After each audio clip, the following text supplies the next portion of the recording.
Around 9,000 UK companies must report their gender pay gap data by April 4. Now, if your company has more than 250 staff, then your employer is one of them. Now, you can check to see if your boss has already filed with the link below. But if they haven't yet, don't worry. Check back. The costs of inaction on this one are really high. Now, Labor has said that they would fine companies that don't eradicate their gender pay gaps. And even the current government has said that their tenders, very prized, will go to contracts people who are making progress on closing the gap. So what does this mean for you? Well, never before have the statistics about pay gaps within individual organizations been so starkly laid bare. It's a great time to have a conversation with your company, your boss, senior management about what it means for your organization. But here's 3 great tips to get you started. Now, the first thing is to know the difference between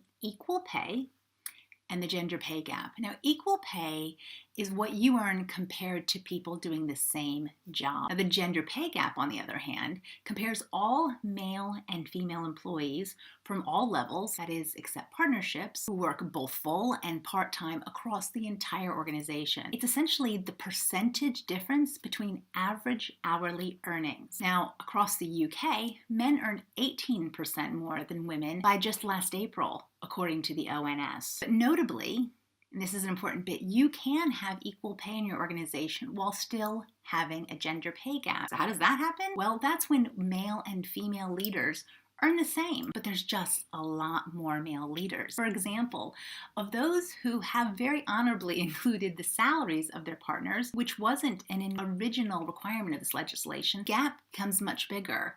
Bravely, both EY and Deloitte published their partnership data and, no surprise, came up with some very stark differences, borne out by the high pay earned by their mostly male partners. So the second thing you can do is ask for the data for your organization, but also see if you can get it by department and even by team, because the gap will be spread differently around your organization. Ask them also to potentially look at career velocity, which is something we look at with our clients. This is essentially how long does it take men versus women to get promoted. So does it take men on average 3.5 years to move up, but women 5.2? Now that kind of difference, that helps create gaps, but it also frustrates some of your best talent. And the third thing to do is to ask your organization why they think there's a gender pay gap at all. For our clients, the pay gap is attributed commonly to several things. The sheer number of women in middle management roles, areas in the business in which they often get stuck, never quite reaching the top. So when they stay in those roles, so do their earnings. The second is around discretionary pay, which is most rife of bias. And the third is the fact that so many more women choose part-time hours for flexibility, though men increasingly need flexibility as well. Now, I hope that's been useful for you, because those are the 3 things to do before you have conversations about the gender pay gap. Now, I'm Dr. Suzanne Doyle-Morris of Inclusive.